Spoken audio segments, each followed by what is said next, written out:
Convido a todos, então, neste momento, a que fechem seus olhos, que vamos falar com Deus em oração. Ó Senhor Deus, Pai de toda graça, Tu nos tens prazer na morte do pecador. Não tens esse prazer. Mas desejas que o pecador volte do seu mau caminho e viva. Pela tua infinita bondade, enviaste o teu unigênito Filho à morte, em sacrifício por todos os nossos pecados. Por amor a ele, não te lembres da nossa ingratidão e indiferença. Tem misericórdia de nós, ó Deus, e perdoa todos os nossos pecados. O teu amado Filho sofreu pelas nossas transgressões e foi castigado pelas nossas iniquidades. O castigo que nos traz a paz estava sobre ele, e pelas suas feridas fomos curados. Faze-nos meditar todos os dias sobre a sua paixão, com verdadeiro arrependimento e sincera fé, para que a sua morte seja a nossa vida, a sua justiça seja a nossa salvação, e o seu conflito seja a nossa vitória e eterna paz. Aperfeiçoa-nos com o teu Espírito Santo para que, amando-te de todo o coração, andemos fielmente nos caminhos da tua lei. Ensina-nos o amor, para que suportemos a nossa cruz, seguindo o exemplo de Cristo, que não veio para ser servido, mas para servir e dar a sua vida em resgate de muitos. Auxilia-nos a amar os nossos inimigos e perdoar de coração os que nos ofenderam. Permite que, a exemplo de nosso Senhor e Salvador Jesus Cristo, sejamos pacientes na tribulação, para que, tendo sofrido com Ele, possamos também ser glorificados com Ele. Por amor a Jesus, ouve-nos, quando clamamos a Ti em nossas amarguras e tristezas, e alivia-nos nas nossas muitas necessidades.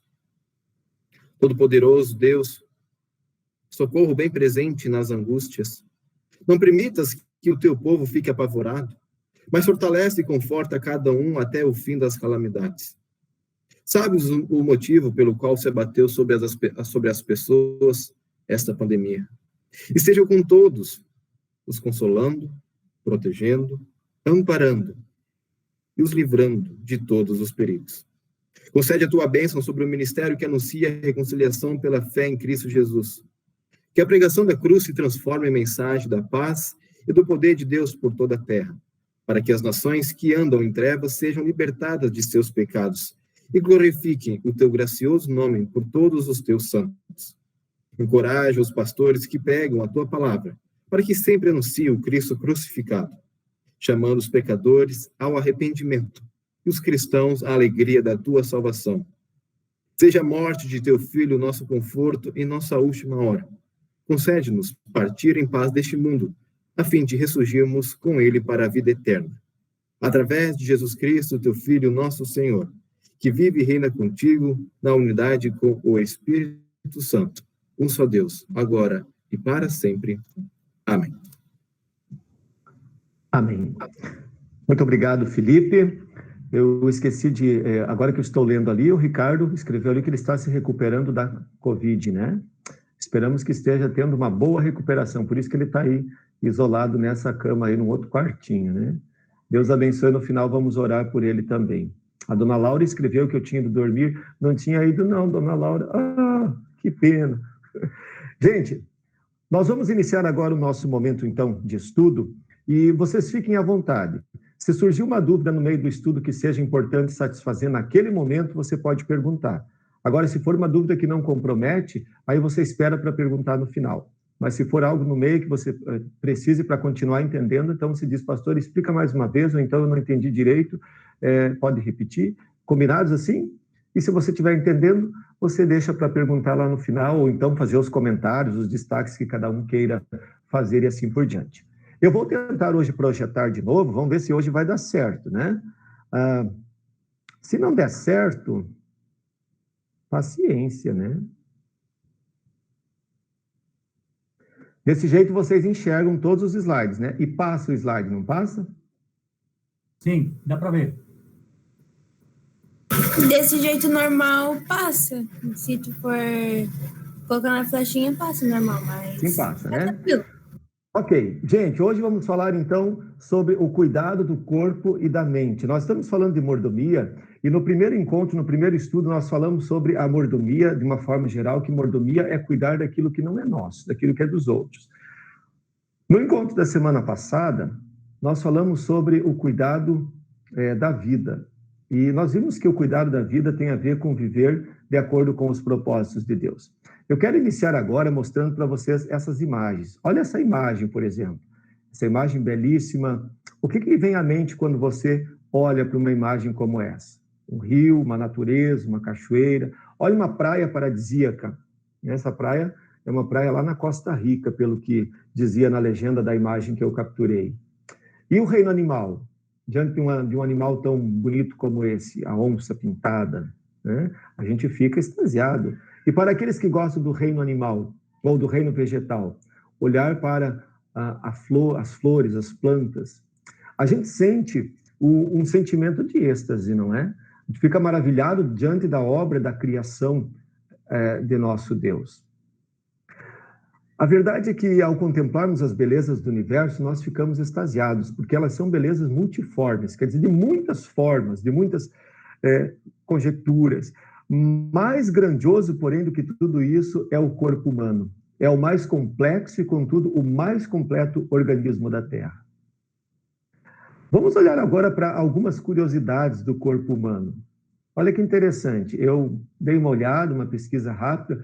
Os adultos, eles têm 206 ossos e os bebês têm por volta de 300 ossos. Como assim, né? Onde é que vão parar os ossos depois que crescem? É que alguns ossos pequenininhos dos bebês, eles depois se juntam e formam um osso só.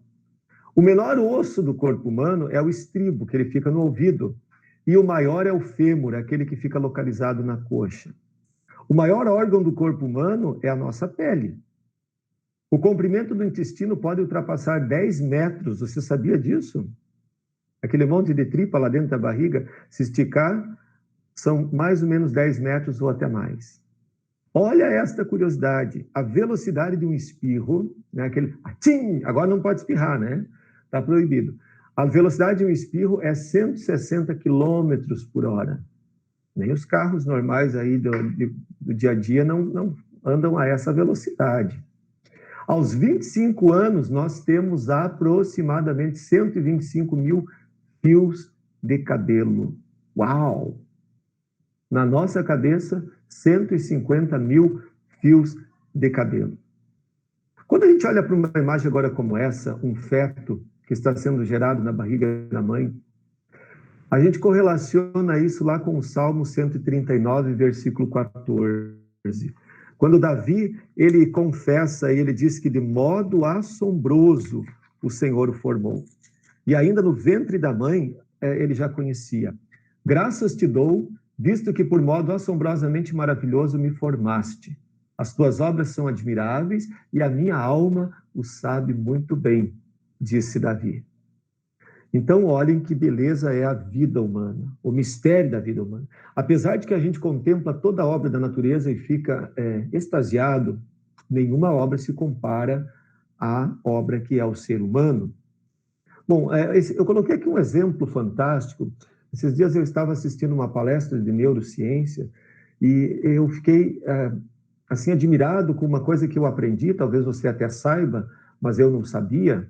A palestrante estava explicando que a imagem que nós vemos, ela chega primeiro ao nosso cérebro do que o som, né? Por quê? Porque a velocidade da luz é maior, mais rápida do que a velocidade do som.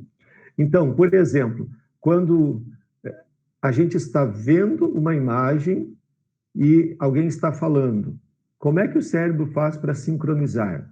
Ela diz que o atraso é de mais ou menos 2 segundos, um pouco mais. Então, o nosso cérebro, segundo a explicação que ela deu, tem um mecanismo. Ele congela a imagem, que a gente captura primeiro, por causa da velocidade da luz, até chegar o som e sincronizar na imagem. Não é uma coisa simplesmente fantástica? Esse é um mísero e simples detalhe que eu estou trazendo aqui. Nós admiramos a capacidade de algumas mentes brilhantes, né? Quando a gente olha para os inventores, para aqueles que criaram coisas mirabolantes, fantásticas. Olha a tecnologia que tem hoje no mundo, né? Quantas invenções. A gente fica admirado. Só que, curiosamente, eu escrevi aí, do ponto de vista químico, e aí nós temos um professor de química aí, que ele pode talvez contribuir, ou me corrigir, ou confirmar, do ponto de vista químico, os cientistas, eles calculam que o ser humano vale aproximadamente, olha só, R$ 1.135,80. Ou seja, a nossa composição dos elementos químicos do corpo do ser humano, eles valem aproximadamente apenas esse valorzinho aí. Não somos muito mais. Então, a gente poderia chegar à conclusão e dizer assim, mas então, quanto vale o corpo, quanto vale o ser humano? Vale tão pouco assim? R$ 1.135,80? Do ponto de vista material, químico, parece que sim. Mas a verdade é que Deus, ele dotou o ser humano com um valor muito maior. O nosso valor perante Deus não é medido pela nossa composição química. Deus criou primeiramente o homem à sua imagem e deu ao homem uma alma imortal. Bom, ter sido criado à imagem e semelhança de Deus, nós vimos semana passada que significa ter sido criado justo, santo, sem nenhum pecado. Esta imagem não é a imagem física de Deus, mas é a imagem espiritual. E Deus nos dotou com uma alma imortal. A palavra diz, tenham medo dos que podem matar, não tenham medo dos que podem matar o corpo, mas não podem matar a alma. A nossa alma nunca morre. Por isso que morte é a separação do corpo material e da alma. Isso é a definição de morte temporal, né? É a separação do corpo e da alma. Então, apenas o homem, ele tem valor eterno. Já vão procurando aí, alguém pode fazer a leitura desses dois textos. Um faz outra, um faz outra. Um faz uma, outro faz a outra. Então, apenas o homem tem um valor eterno. Por quê? Porque o valor, ele nos é dado por Deus. Nós somos criaturas à imagem de Deus e dotados de alma imortal. O mesmo não acontece com os animais. Os animais não têm alma, nem sequer tem algo neles que seja imortal. Mateus 6, versículo 26. Alguém já achou e pode sair lendo? Já achei. Vai lá. Olhai para as aves do céu, que não semeiam, nem ceifam, nem ajuntam em celeiros, e vosso Pai Celestial as alimenta. Não valeis vós mais do que elas? Muito obrigado. Esse Mateus capítulo 6 aí é um belo texto, principalmente para as pessoas que são muito ansiosas, muito preocupadas, fazer a leitura desse texto todos os dias. É um texto que fala da inquietação do ser humano diante da vida e do cuidado de Deus. E aí ele está dizendo, né? Olhem para as aves do céu. Vocês, por acaso, não valem muito mais do que todas elas? Uau! Está dizendo, para Deus, ele cuida dos bichinhos, porque são criaturas dele. Mas de vocês ele cuida muito mais. Porque vocês são o suprassumo da criação de Deus. Então, apenas o homem tem um valor eterno. Mateus 12, versículo 12. Ora, quanto mais vale um homem que uma ovelha, logo é lícito nos sábados fazer o bem. Esse aí está no contexto de que iam resgatar uma ovelha que tinha caído num precipício no dia de sábado. E de acordo com a lei dos judeus, não era possível. Mas aí, então diz, mas se a ovelha estiver perecendo, aí abre uma exceção. E aí Jesus vai dizer, e vocês acham que vocês não valem muito mais do que uma ovelha? Uma ovelha é literalmente um animalzinho, um bichinho. Então, o nosso valor é diferente das outras criaturas de Deus. Por isso que é perigoso quando o ser humano passa a tratar os animais, a própria natureza, como se fosse um ser divino. Né? Hoje em dia tem um culto muito grande aos animais, um culto muito grande às obras da natureza e assim por diante. É o hinduísmo isto, né? O homem é a coroa da criação de Deus. Bom, a totalidade de sua vida, então, portanto, ela deve ser vivida para a glória e para a honra do seu Redentor. Não existe em nós, seres humanos, veja bem, nós somos compostos de matéria, corpo e alma. Nós não podemos dizer assim, a minha alma, ela serve a Deus, o meu corpo não precisa. A filosofia grega tinha muito esse sentido. Depois os gnósticos vão resgatar isso, né?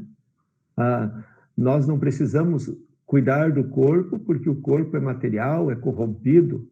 Precisamos cuidar apenas da alma, do espírito. E tem muita gente que pensa assim. Eu preciso cuidar da minha alma através das leituras da Bíblia, das orações, do culto, etc. e tal, mas do meu corpo eu não preciso dedicar atenção. Então acaba sendo uma aplicação inconsciente de uma filosofia antiga, que é dissociar o corpo da alma, entendendo que a alma serve a Deus e o corpo não vai prestar contas a ninguém. Isso é um erro. O seu corpo e a sua mente pertencem a Deus. Nós somos um ser integral. E ao homem cabe o compromisso de exercer uma mordomia, quer dizer, uma administração, um cuidado fiel, tanto sobre o corpo, como também sobre a nossa própria mente. 1 Coríntios capítulo 6, 19 e 20. Quem achar, pode sair lendo, por favor.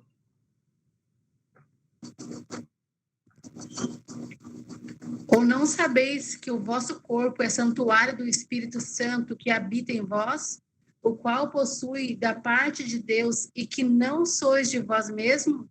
Porque foste comprado por preço, glorificai, pois, a Deus no vosso corpo. Uau, obrigado. O vosso corpo é santuário, quer dizer, é morada, é a habitação do Espírito de Deus, obviamente, do Espírito Santo. E ele foi comprado, quer dizer, o nosso corpo foi comprado por um preço de sangue. Lutero nos ensina na explicação do segundo artigo, não foi com ouro ou prata, mas com seu santo e precioso sangue que Cristo nos resgatou da morte. E aí o versículo 20 vai dizer, então, glorifiquem a Deus também em vosso corpo. Quer dizer, usem o corpo tanto quanto a mente para dar honra e glória a Deus. Mas em que consiste, então, exatamente essa mordomia, esse cuidado, essa administração do nosso corpo? Em primeiro lugar, consiste em lutar para guardar o nosso corpo puro, pois nós fomos purificados em Cristo. Já vão achando as passagens. Antes de tudo, então, é uma luta contra o velho homem. Em Cristo nós somos purificados, mas nós vivemos a tentação. Somos tentados o tempo todo, e esses dias eu disse para vocês que a tentação provém do diabo, ao passo que a provação provém de Deus. Então há uma diferença muito grande. Deus prova, testa a nossa fé. O diabo nos tenta, porque a tentação tem como intuito nos derrubar da fé, ou nos levar para a vida de incredulidade, para uma vida de impureza. 1 João capítulo 1, versículo 7. Pode ler, quem achar.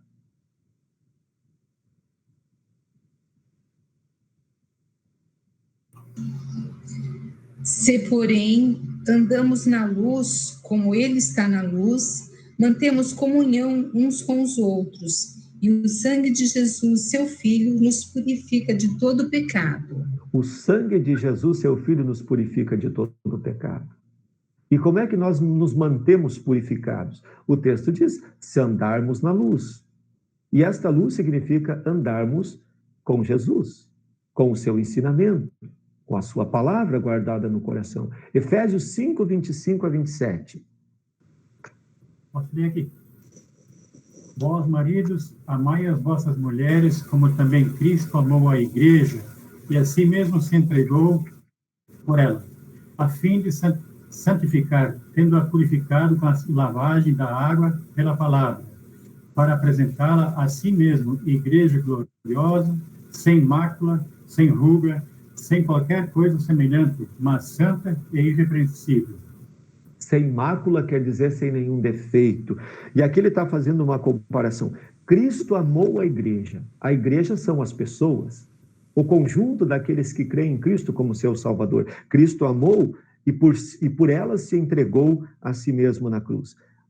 Para quê? A fim de santificar a igreja. Santificar quer dizer torná-la pura por meio do perdão, por meio do lavar regenerador que ele coloca ali pela água e pela palavra. Olha uma alusão bem direta ao santo batismo.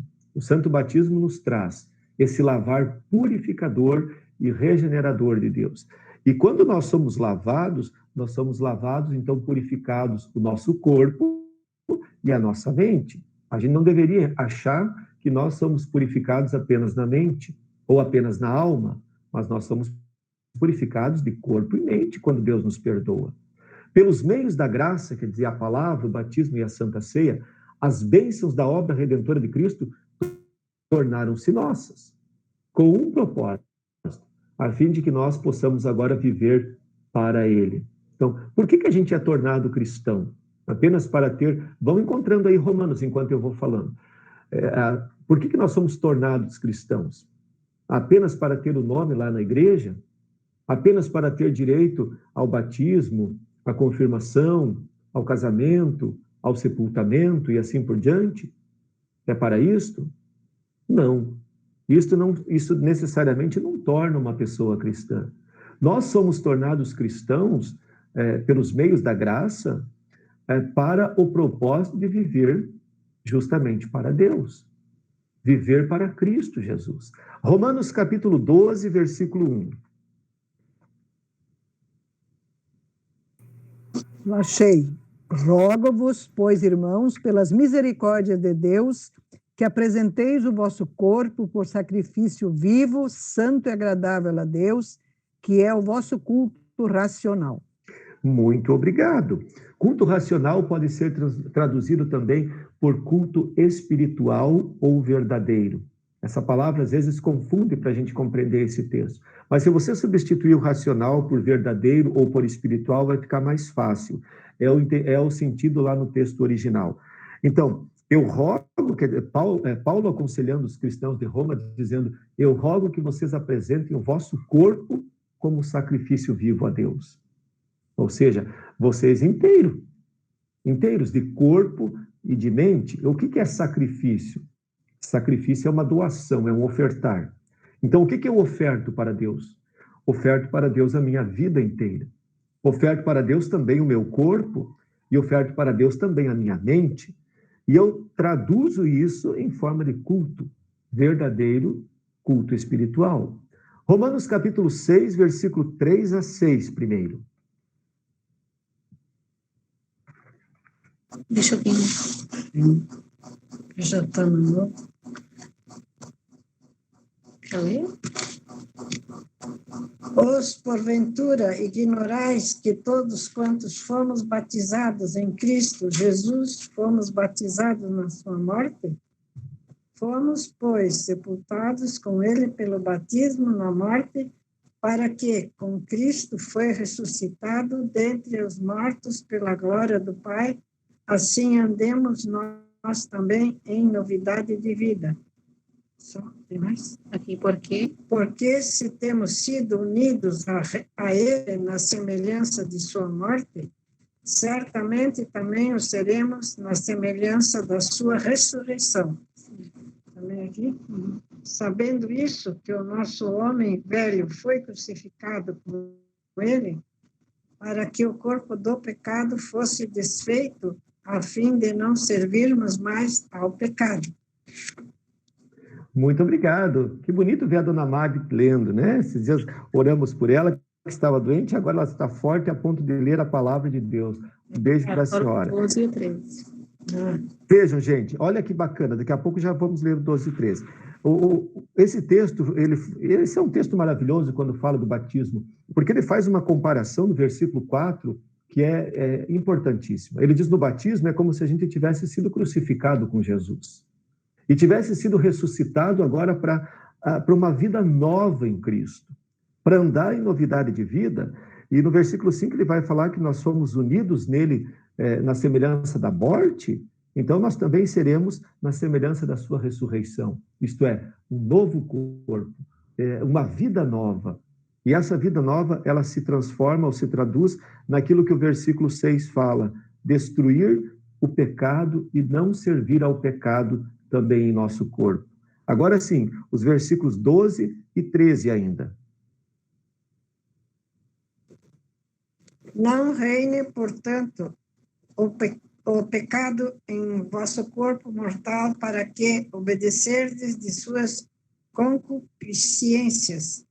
Nem tampouco apresentei os vossos membros ao pecado como instrumento de iniquidade, mas apresentai-vos a Deus como redivivos dentre os mortos, e os vossos membros a Deus como instrumentos de justiça.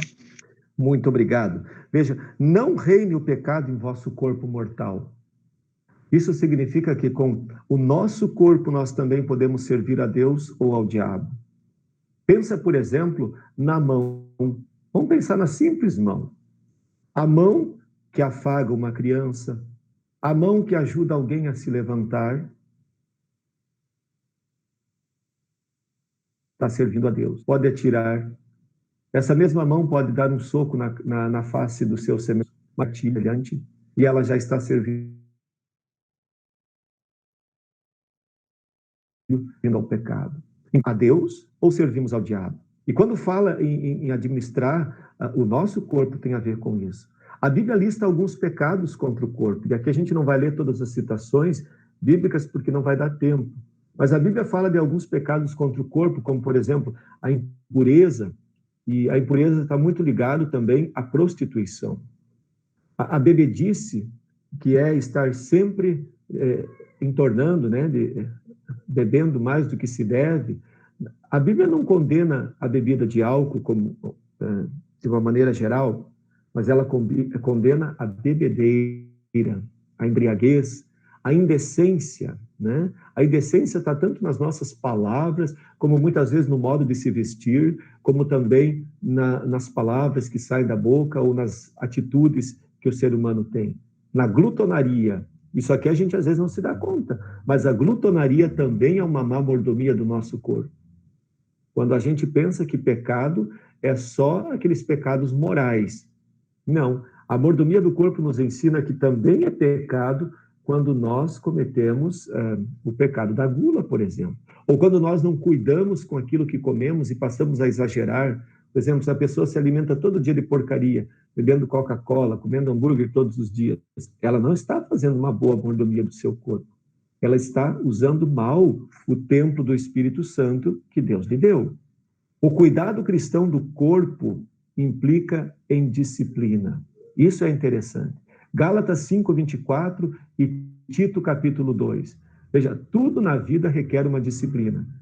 E o cuidado cristão do nosso corpo também precisa ser disciplinado.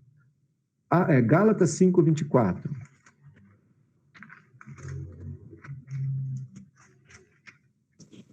Eu leio, pastor. Obrigado. E os que são de Cristo Jesus, crucificaram a carne com as suas paixões e concupiscências. Concupiscências quer dizer aquilo que nos atrai para o pecado. Veja, aqueles que são de Cristo crucificam a carne com as suas paixões. E a gente tem que pensar, essas paixões às vezes podem ser também paixões por determinados alimentos que são prejudiciais. Paixões por determinados vícios, paixões por determinadas atitudes, paixões por determinados hobbies. Então, aqueles que são de Cristo, eles crucificaram.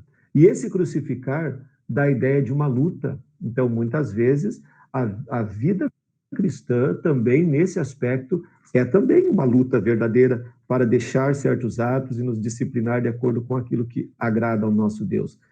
É muito importante a gente frisar que quando nós lutamos para criar uma disciplina cristã, não deveria ser entendido esta luta cristã como algo que vai contribuir para a nossa salvação. Esqueçam disso. Nós não somos colaboradores ativos da nossa salvação. Essas atitudes fazem parte da vida de santificação. Fazem parte de como servir melhor a Deus. Tito, capítulo 2, 11 a 12. Eu leio, pastor. Pode ler, pode ler.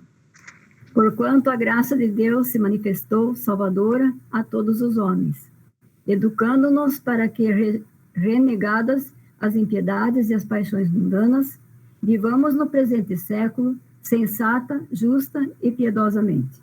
Muito bem. A graça de Deus, ela se manifestou para que ela nos capacite a viver de uma maneira justa e piedosa perante Deus já nesse século.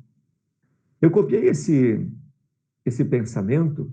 Um dos estranhos espetáculos para ser visto diariamente em todo lugar É homens acionando seus corpos para a perda, a fim de impulsionarem seus negócios para o lucro. Esse pensamento faz a gente refletir, né? É usar o corpo de qualquer maneira, não cuidar dele, desde que, mesmo sabendo que aquele hábito seja ruim ou prejudicial, traga lucro, está tudo bem. Esse é o pensamento de muita gente. Então, ele está dizendo, é um estranho espetáculo, né, quando a gente presencia isso. Nós também podemos citar como uma má mordomia, um má cuidado do corpo, o excesso de trabalho, a falta de sono, uma dieta inadequada. E por que não hoje? Um mau uso da tecnologia, recusar um tratamento adequado, contagiar o próximo por negligência. Essa aqui eu coloquei especialmente pensando na Covid. Por quê? Porque eu já escutei mais de uma história de pessoas que sabiam que estavam com a Covid. E mesmo assim, por serem assintomáticos, mas sabiam que estavam, não se importaram de sair em lugares públicos. Cadê o quinto mandamento? Onde diz que o quinto mandamento significa que Deus requer que eu cuide da minha vida, mas que eu cuide também da vida do meu próximo. Então, se hoje nós vivemos uma pandemia tão grande que se alastra, é porque muitas pessoas agem assim intencionalmente também, sem o devido cuidado e com a falta de amor também para com o próximo. Um bom cuidado com o corpo requer de nós uma moderação no trabalho, um apropriado período de descanso, uma alimentação saudável, uma coisa tão banal, tomar água com abundância, diversão e recreação. Quero que alguém leia esse texto de Marcos, capítulo 6, versículo 31. Quando a gente fala do descanso, da diversão e da recreação, principalmente quem tem as origens germânicas, tem uma dificuldade muito grande de lidar com isso. Porque para o pensamento germânico, de modo geral, muitas vezes o descansar tem a ver com preguiça, mas biblicamente tem a ver com o cuidado do corpo. Tanto que na própria criação, Deus nos dá esse exemplo. Deus trabalha 6 dias criando e no 7º ele descansa. Não que ele estivesse cansado, porque ele é Deus, mas ele nos dá o exemplo de que é preciso tirar um tempo para se cuidar, para descansar, e, acima de tudo, o dia do descanso tem a ver com glorificar o nome de Deus. Marcos 6, 31.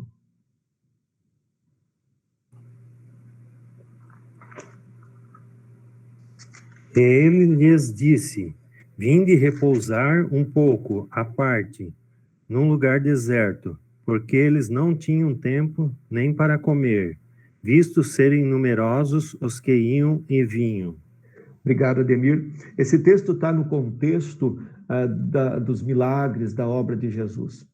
Então, Jesus e seus discípulos trabalhavam muito e atendiam muitas pessoas. E Jesus, então, os convida nesse momento, vamos sair um pouquinho, vamos à parte, a fim de que nós possamos descansar um pouco. E a Bíblia nos ensina isso. Nós precisamos também, por meio do descanso, cuidar do corpo, nos afastar um pouco do trabalho, nos afastar um pouco das lidas do dia, fazer momentos de lazer. Para o cristão, notem esse aqui, ó. Para o cristão, passear e contemplar a beleza da natureza, por exemplo, ele é mais uma oportunidade para reconhecer as obras do Criador. Quando ele observa, por exemplo, os pássaros, as flores, ele tem a oportunidade de refletir no cuidado e na providência divina. O cristão nunca tira férias de Deus, né? Eu escrevi ali, o cristão vai em férias com Deus. E ele procura a companhia cristã pelo caminho. E quando retorna, não apenas estará revigorado de corpo e de mente, como também fortalecido na alma e no espírito.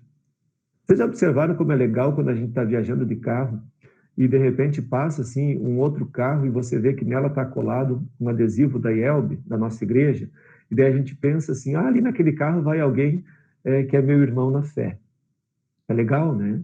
Então você às vezes está passeando, você procura companhias cristãs pelo caminho. E como é bacana a gente, então, quando sai de férias não significa quais são os itens que você carrega na sacola? Você leva junto a sua Bíblia e o seu devocionário? Alguns vão dizer, não levo mais porque eu leio no celular. Tá tudo bem, se você de fato estiver sendo sincero. Quando você vai de férias, você procura se informar se na cidade ou no lugar que você está, tem lá uma igreja cristã para você dedicar também o momento de culto? Ou você tira férias de Deus também? Então é uma questão, uma pergunta de lei para a gente refletir. Enfim, agora, o que consiste então a mordomia da nossa mente? O corpo e a mente são inseparáveis. E a alma permeia tanto o corpo como a mente. Às vezes a Bíblia vai usar a palavra mente como um sinônimo de alma. Então, a mente coloca o homem acima das outras criaturas. E essa mente agora você pode ler como alma, né? O ser humano produz coisas maravilhosas a partir da sua capacidade racional, a partir da sua mente, a partir daquilo que é a sua capacidade de aprender que Deus o dotou. Mas, paradoxalmente, essa mesma mente também é usada para planejar o mal. Procurem aí Provérbios, Atos e Romanos. Então, a mesma mente que planeja o bem, ela também pode planejar o mal. O que vai diferenciar isso? Primeiro vamos ler esses textos. Provérbios 23, versículo 7. Então, procurem rapidinho e já vão lendo, quem achar. Porque, como ele pensa consigo mesmo, assim é. Ele te diz, come e bebe, mas o seu coração não está consigo. O seu coração não está consigo. Conforme ele pensa, assim é, diz. Então, a sua mente que o conduz de uma forma impensável, dá para dizer assim. Atos 20, 19.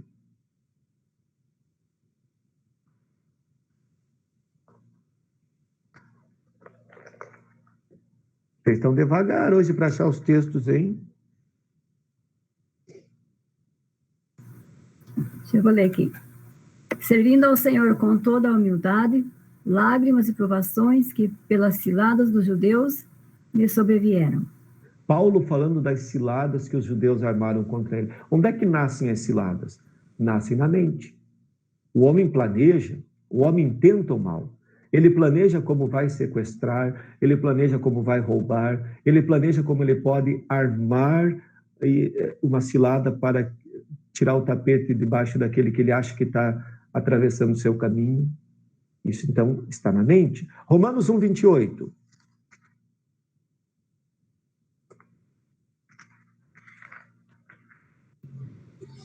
E por haverem desprezado o conhecimento de Deus, o próprio Deus os entregou a uma disposição mental reprovável para praticarem coisas inconvenientes.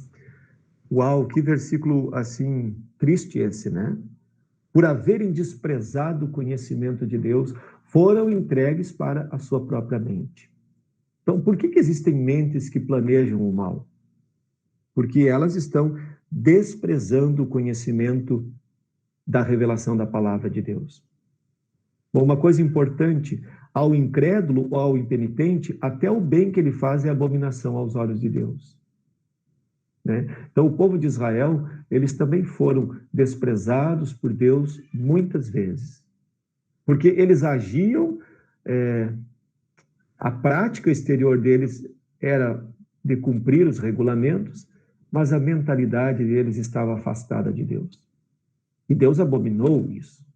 Então, o que a gente chega à conclusão? Aplicando isso aqui para a vida, não basta a um cristão, ou o que de fato faz um cristão, evidentemente, não é ele estar lá apenas sentadinho no banco da igreja. Muitas vezes a sua mentalidade não é cristã, ou muitas vezes a sua mentalidade está intentando o mal. Então, isto Deus abomina, porque Deus sonda os pensamentos.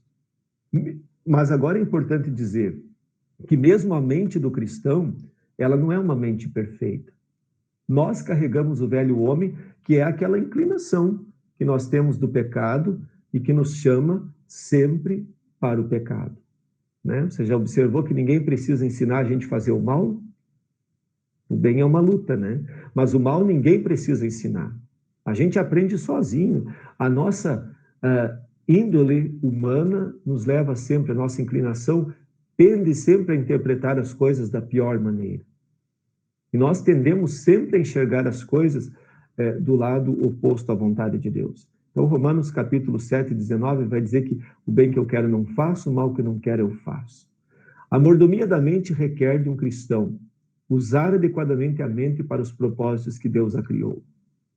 Quando alguém está usando sua mente, por exemplo, para ler livros de bruxaria, ou para aprender, sei lá, que ocultismo, praticar o ocultismo, que são cultos satânicos, ele está usando inadequadamente a sua mente.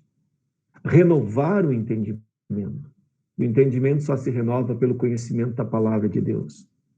Esse não é um renovar que nós provocamos, um auto-renovar, mas é uma renovação que vem pelo Espírito de Deus. E o Espírito de Deus flui, age nos meios da graça. Ter uma mente fiel no sentido de que não é possível prestar tantos cultos. Mateus 6,24 vai dizer que é impossível agradar a dois senhores ao mesmo tempo. Há pessoas que em alguns aspectos servem a Deus, em outros aspectos servem ao diabo. Você pode se apavorar quando escuta isso.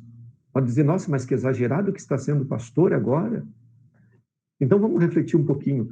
A palavra de Deus é ou não é a revelação da palavra de Deus? Quando as pessoas não consideram a Bíblia como a palavra de Deus, nós temos um problema. Porque aí cada um passa a escolher os seus regulamentos. E aí, então, corre-se o risco de algumas coisas que eu concordo, eu sou fiel, e algumas coisas que eu não concordo, porque eu não entendo, ou seja lá por quê, porque a minha soberba ou a minha racionalidade não consegue abarcar, eu não quero. Então, eu acabo servindo dois senhores ao mesmo tempo. A coisa é mais profunda do que a gente pensa. Mas é preciso pensar. Não é possível agradar a dois senhores. Então, aquilo que eu penso, as ideias que eu defendo, eu sempre tenho que pensar nisso. As ideias que eu defendo, elas são ofensivas a Deus? Ou elas são coerentes com a palavra de Deus? Então, se elas são coerentes com a palavra de Deus, eu estou fazendo uma boa mordomia na minha mente. Mas se eu uso a minha mente para defender princípios, valores, conceitos e coisas que ofendem a Deus, então eu estou também pecando na mordomia da minha mente. Ao contrário do nosso corpo, né, a nossa mente continua se desenvolvendo. O corpo não. A gente chega numa idade e o corpo só vai indo de marcha ré, né? Começa a deteriorar, começa a estragar, começam a vir os problemas de saúde, começa a vir as rugas, os cabelos brancos, e a gente vai envelhecendo, vai se desfazendo, né, daquele vigor da vida. Já a nossa mente não, ela se renova. Nós temos a possibilidade de renovar a mente. Por isso, eu sempre digo, só fica velho na mente quem quer. Aquele que acha que agora não precisa mais renovar a sua mente. E na igreja nós temos, às vezes, um problema também por essas questões.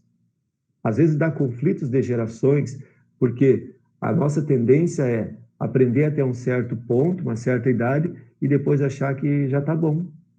E aí a gente deixa de desenvolver a nossa mente, de crescer a nossa mente. Então, a fim de crescer em sua mente, o cristão necessita se edificar na palavra de Deus. É assim que cresce a mente de um cristão. Ele vai buscar o conhecimento da graça de Deus. 1 Pedro 2,2 vai falar que para a gente desejar ardentemente o leite espiritual da palavra, assim como um bebê, ele deseja o leite da mamãe. Quais são outras maneiras que proporcionam o enriquecimento da mente? Fazer boas leituras, ter conversa sadia com pessoas que têm um bom papo, ouvir boas palestras, aprender músicas e hinos que sejam edificantes, ver um bom filme, ter amigos cristãos. A gente precisa de amigos. A gente precisa de convivência. O ser humano não foi criado para ser uma ilha. Deus não nos dotou. É por isso que nós estamos surtando na pandemia, quando agora temos que ficar limitados. Quando temos que ficar privados da a presença do nosso irmão. Estamos sedentos de abraço, porque nós não fomos criados para ficarmos sozinhos, não somos ilhas.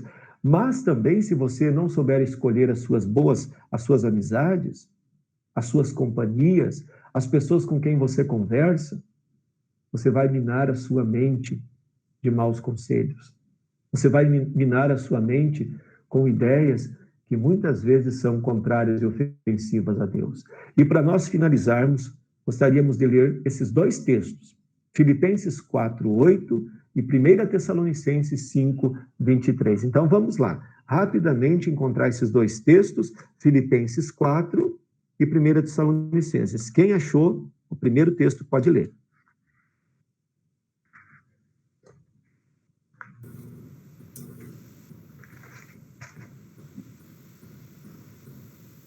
Lê aqui. Quanto ao mais, irmãos, tudo que é verdadeiro, tudo que é honesto, tudo que é justo, tudo que é puro, tudo que é amável, tudo que é de boa fama, se há alguma virtude e se há algum louvor, nisso pensai.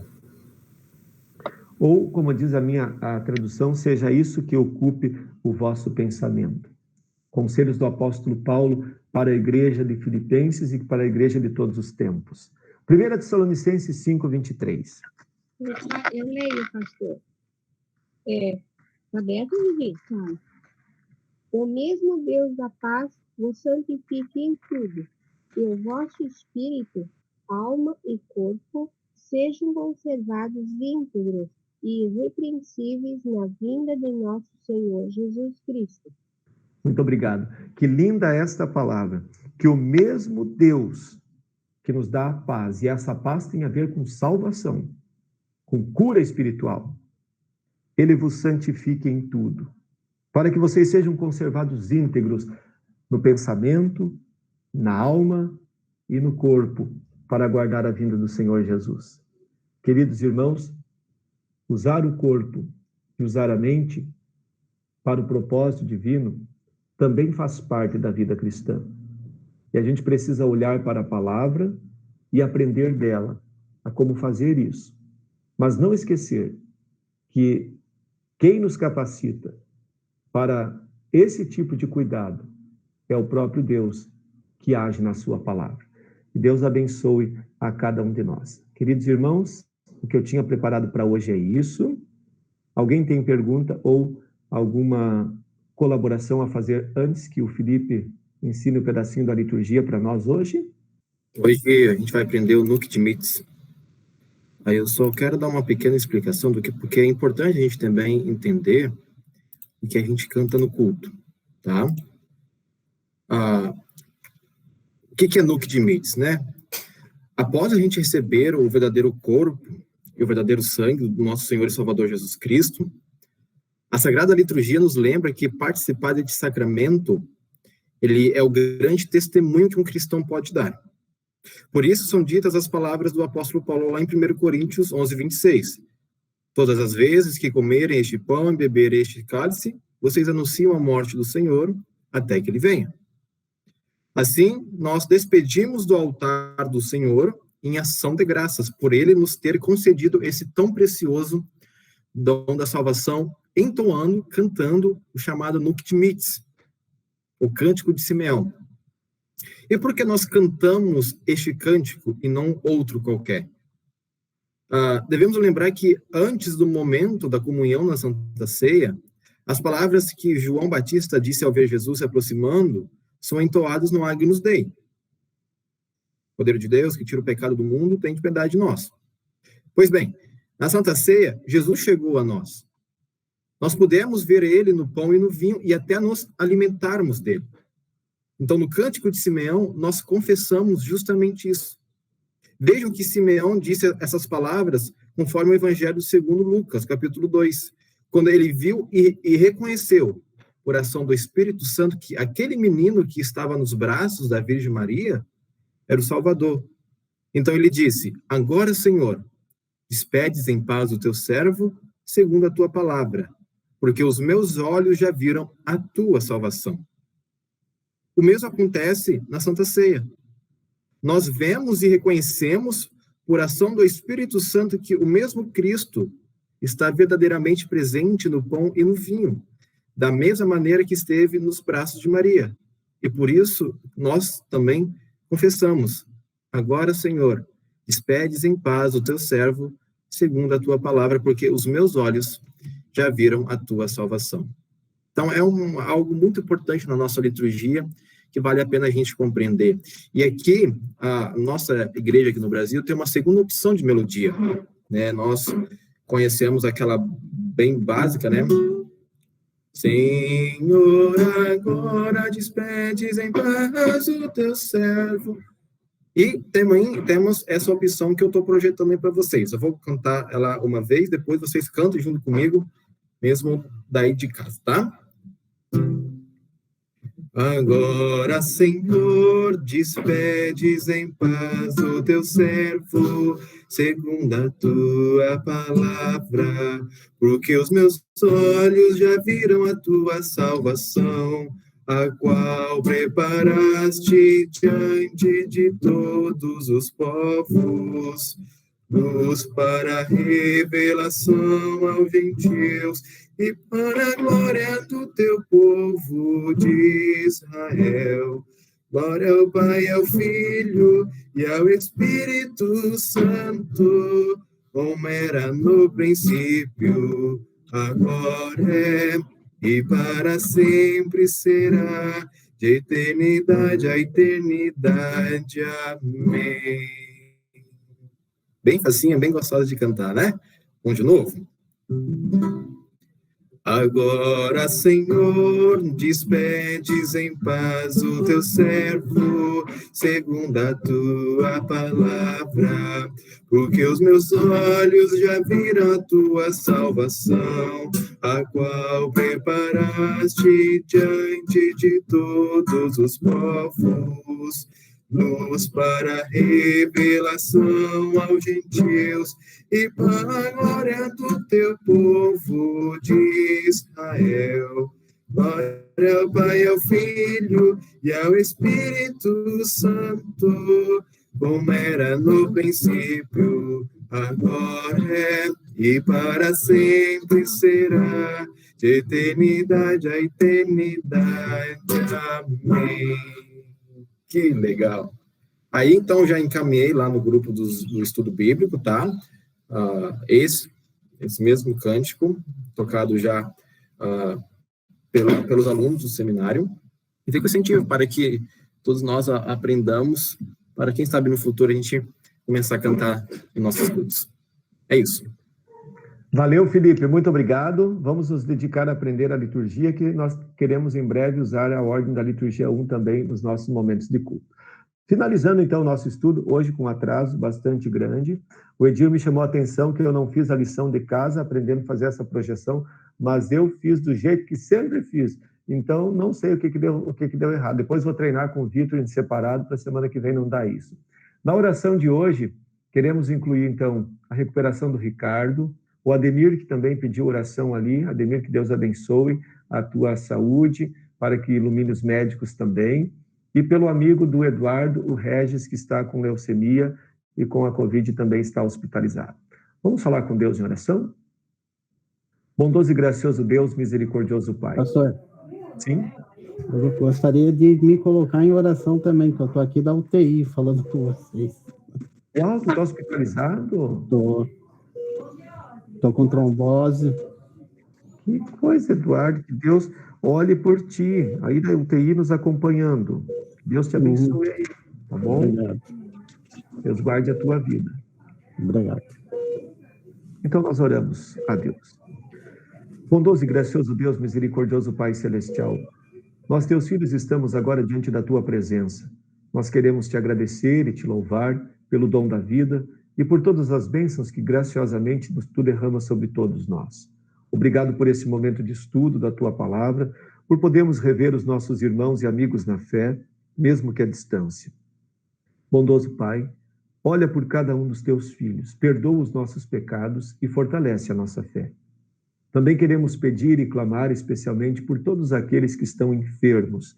Oramos pela recuperação do Ricardo, do Ademir, que está investigando, um problema de saúde, do Regis, que está hospitalizado, e também do Eduardo, que nos acompanha lá do leito de um hospital na UTI em São Paulo.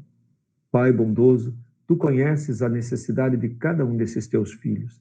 Por isso, graciosamente, olha por eles. Derrama o teu Espírito Santo, abençoa e fortalece-os na fé salvadora em Cristo Jesus. Cuida deles, olha pela vida desses irmãos e preserva a vida, abençoando os médicos e o tratamento que eles estão recebendo, que também é uma dádiva que vem da tua mão. Pai gracioso, cuida de todos nós, nos dá uma noite abençoada e amanhã, se for do teu desejo, do teu coração, que tu nos acorde para um novo dia onde possamos te servir. Ouve-nos, ó Deus, por amor de Jesus Cristo, teu Filho, nosso amado Salvador. Amém. Amém. Que Deus abençoe e guarde a todos vocês. Fiquem à vontade. Um grande